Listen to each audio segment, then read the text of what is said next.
Bir kuni payg'ambarimiz sollallohu alayhi vasallamning yonlariga bir yigit keldida zina qilishga ruxsat so'radi.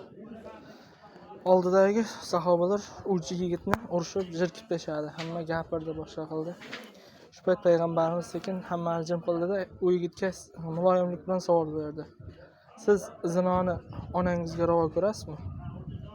Boyagi yigit juda darg'azab bo'lib ketdi. Asabiylashdi. Yo'q deb javob berdi. Yana muloyimlik bilan singlingizgacha dedi. Yo'q dedi. Ayolingiz yoki farzandlaringizgacha dedi. U yana ham yo'q dedi.